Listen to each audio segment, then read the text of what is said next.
अजूनही काही ठरवलेलं नाहीये. सध्या इतके फटके बसले अगोदरचेच, त्यातनंच बाहेर पडणं अवघड आहे. आणि म्हणून पहिल्यांदा आपलं एकच आहे की परत आपण बाहेर पडू, लोकांच्यात मिसळू, काय आमच्याकडनं काय चुकत असलं ते अभ्यास करू.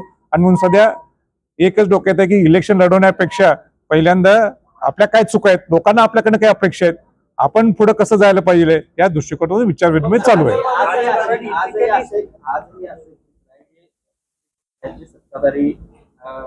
त्यांच्यावर नाराज आहेत, जे त्यांच्या सोबत होते ते देखील त्यांच्या कार्यपद्धतीवर आता नाराज आहेत. त्या लोकांना ह्या स्थानिक स्वराज्य संस्थांचे नाही, मी काय विचार केलेला नाहीये. कारण का हा प्रयत्न मी केला होता आपल्या विधानसभेच्या निवडणुकीच्या वेळी, तर इतका चांगला फटका बसलाय. आणि मान्यच करायला पाहिजे फटका का बसलाय, त्याला अनेक कारण आहेत.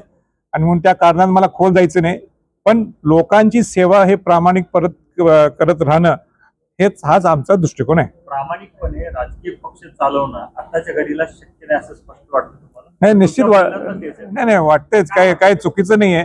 माझ्यासारखा सरळ माणूस, स्पष्ट बोलणारा, परखड बोलणारा, राजकारण आणि स्पष्ट बोलणं हे केवळ तरी संलग्न होत नाहीये, हे जाणवलंय.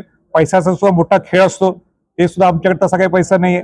आणि म्हणून ह्याच्यात टिकणं हे अवघड काम आहे. पण शिवाजी महाराजांनी सुद्धा आम्हाला शिकवलंय की अडचण आल्याशिवाय त्यातनं मार्ग निघत नाही, आणि अडचण आल्याशिवाय यश मिळत नाही. म्हणून आपण कष्ट करत राहणं, आणि कष्ट केले की यश तुमच्याकडे चालत येते, हाच दृष्टिकोन ठेवून आमच्याकडून म्हणजे वाटचाल चालू आहे.